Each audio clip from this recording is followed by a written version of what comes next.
Assalamualaikum warahmatullahi wabarakatuh. Halo semuanya, perkenalkan nama saya Rizka Ayatik Saputri, biasa dipanggil Rizka. Saya merupakan mahasiswa S1 Universitas Negeri Semarang, program studi pendidikan biologi angkatan 2017. Pada kesempatan kali ini, saya akan menjelaskan materi pembelahan sel kelas 12 SMA. Adapun kompetensi dasar dari bab ini yaitu pada KD 3.4, menjelaskan keterkaitan antara proses pembelahan mitosis dan meiosis dengan pewarisan sifat. Adapun tujuan pembelajaran yaitu sebagai berikut. Kali ini kita akan membahas tentang pembelahan sel. Materi ini merupakan bagian dari sistem reproduksi manusia. Ada 3 alasan mengapa sel mengalami pembelahan, yaitu untuk pertumbuhan, perbaikan, dan reproduksi. Makhluk hidup dapat tumbuh karena sel-selnya bertambah banyak. Semakin banyak sel dalam makhluk hidup, maka semakin besar ukuran makhluk hidup tersebut.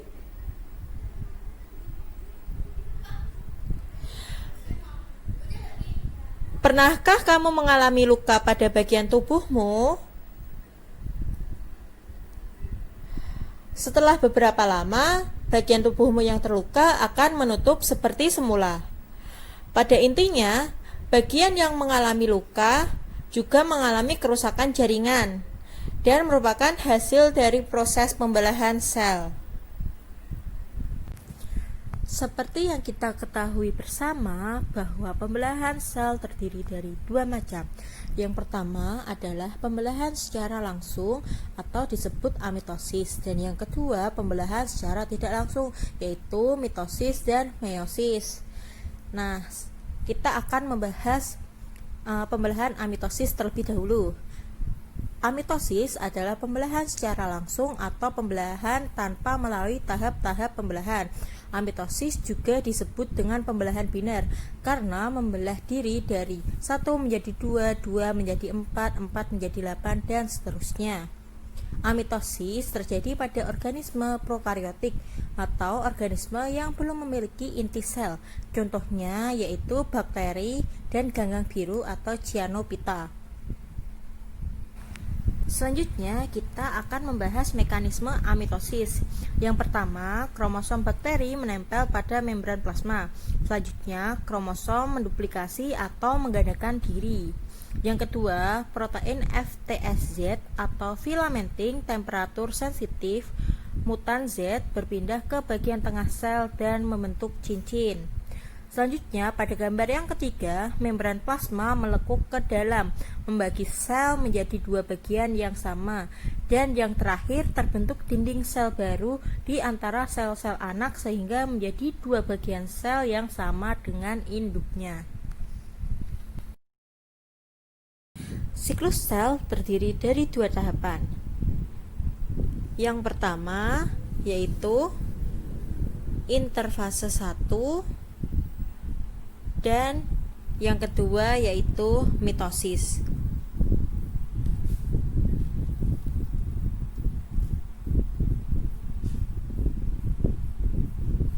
Selanjutnya kita bahas satu persatu ya. Yang pertama yaitu interfase, merupakan fase persiapan pembelahan sel dan merupakan fase terlama dalam siklus sel.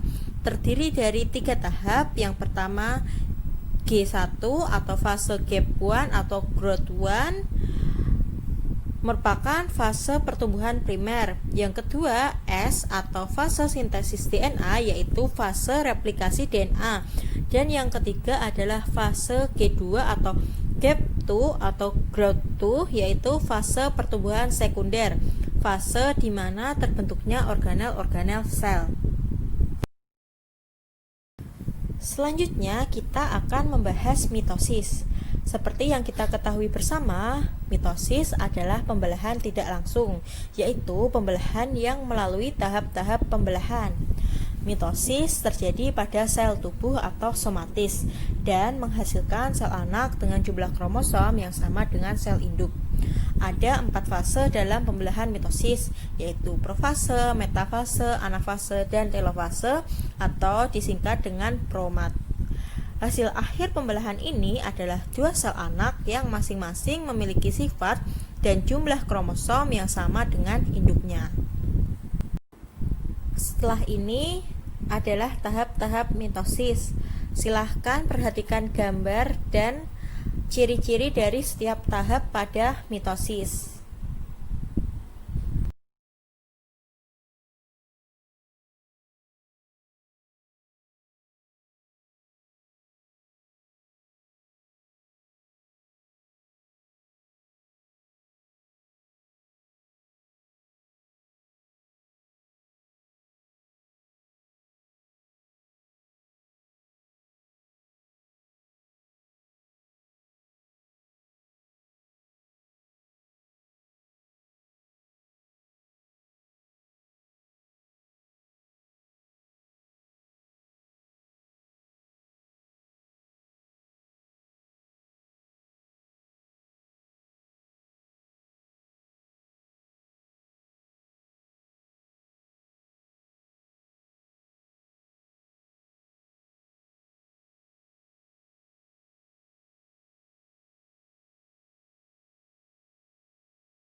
Pembelahan meiosis adalah pembelahan reduksi atau pengurangan. Tujuan dari pembelahan meiosis adalah mempertahankan jumlah kromosom individu dari generasi ke generasi supaya tetap sama. Meiosis terjadi pada sel gonad atau sel kelamin. Meiosis menghasilkan sel anak yang jumlah kromosomnya setengah dari jumlah kromosom induknya. Pembelahan meiosis terdiri dari dua tahap, yaitu meiosis 1 dan meiosis 2.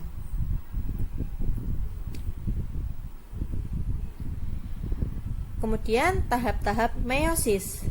Nah, pada meiosis, induk yang diploid akan mengalami meiosis yang pertama, yaitu pembelahan reduksi atau pembelahan diskon 50%. Jadi, jika induknya 2N, maka nanti akan menghasilkan dua sel anak yang haploid atau N. Selanjutnya, sel ini akan mengalami meiosis yang kedua atau mitosis haploid. Artinya, induk yang N akan menghasilkan dua sel yang haploid juga. Jadi, masing-masing menghasilkan sel haploid atau N. Jika induk 2N atau diploid akan menghasilkan 4 sel anak yang N atau haploid. Selanjutnya, kita akan membahas tahap meiosis 1. Seperti yang kalian lihat pada gambar, sebelum meiosis 1 terjadi proses interfase. Meiosis 1 terdiri atas profase 1, metafase 1, anafase 1, dan telofase 1. Kita akan bahas satu persatu ya. Yang pertama adalah profase 1, merupakan fase paling lama pada meiosis, terdiri dari 5 fase. Yang pertama yaitu leptoten atau penggandaan kromosom. Yang kedua yaitu fase zigoten, yaitu pembentukan bivalen atau sinapsis.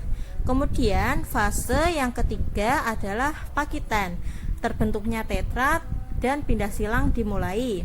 Kemudian fase yang keempat adalah diploten, yaitu terbentuknya kiasma atau kromosom homolog saling bersilangan atau pindah silang atau crossing over.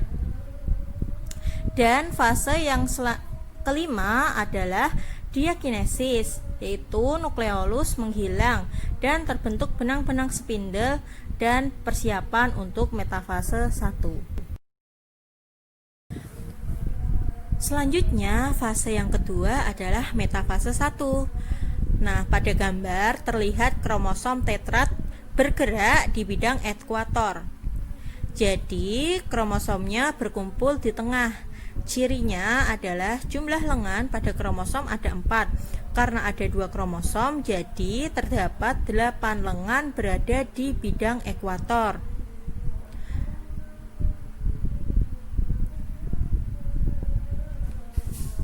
Fase selanjutnya adalah anafase 1. Pada anafase 1 ini, kromatid ditarik ke kutub pembelahan. Jadi, masing-masing kromosom lengannya ada 4.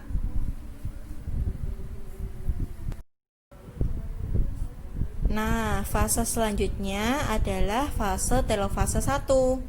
Kalian coba perhatikan gambarnya ya.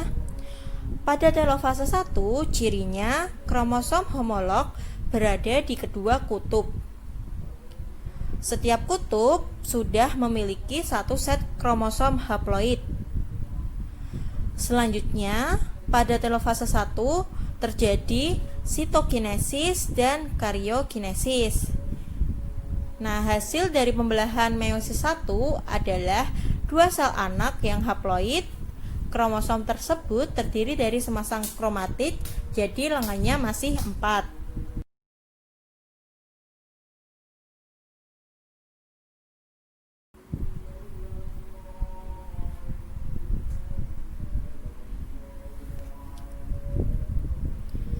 Nah, setelah selesai meiosis 1, maka kita lanjut ke meiosis yang kedua. Kalian perhatikan gambarnya ya. Tahap dari meiosis yang kedua adalah tahap pemisahan kromatid saudara dari kromosom haploid. Tahap meiosis 2 terdiri dari profase 2, metafase 2, anafase 2, dan telofase 2. Nah, kita bahas satu persatu ya. Yang pertama adalah profase 2. Coba kalian perhatikan gambar. Ciri dari profase yang kedua adalah gelendong pembelahan mulai terbentuk. Kemudian, kromatid saudara masih melekat pada sentromer. Selanjutnya, ada fase metafase 2. Coba kalian perhatikan gambarnya. Sesuai dengan namanya, meta itu di tengah ya, artinya cirinya kromosom berjajar di bidang ekuator dan terlihat satu baris. Cirinya jumlah total lengannya ada 4 sama seperti pada proses metafase mitosis. Kemudian yaitu anafase 2. Nah, anak-anak kalian perhatikan gambarnya ya.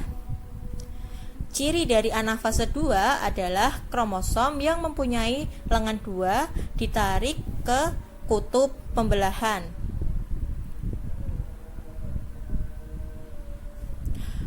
Dan selanjutnya ada fase telofase 2. Silahkan perhatikan gambarnya. Ciri dari fase telofase 2 adalah kromosom telah sampai di kedua kutub berlawanan. Selanjutnya terbentuk nukleolus dan membran inti pada kutub sel yang berlawanan.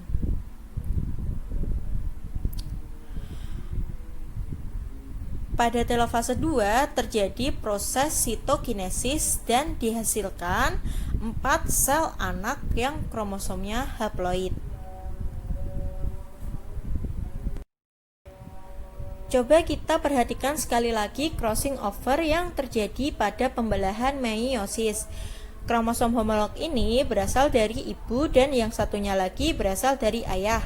Pada video ini dilihatkan dengan warna yang berbeda. Terlihat ya, dan meskipun berasal dari 2 individu yang berbeda, namun kromosom homolog tersebut membawa informasi yang sama. Selama terjadinya sinapsis, kromosom akan bersilangan dan juga akan menempel. yang menghasilkan kromosom rekombinan, sehingga menyebabkan satu individu dengan individu yang lainnya mempunyai sifat yang berbeda. Terima kasih sudah menonton. Semoga video ini bermanfaat untuk kita semua. Assalamualaikum warahmatullahi wabarakatuh.